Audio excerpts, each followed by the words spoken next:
Can I say something? I'm just type of person.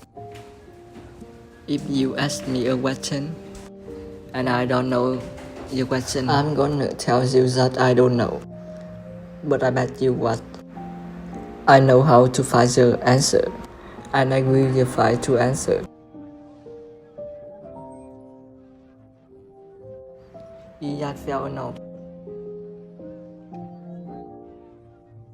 Grace, what would you say?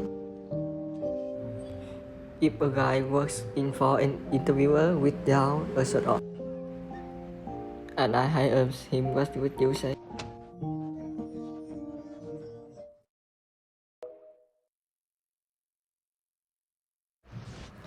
He must have passed on some really nice pants.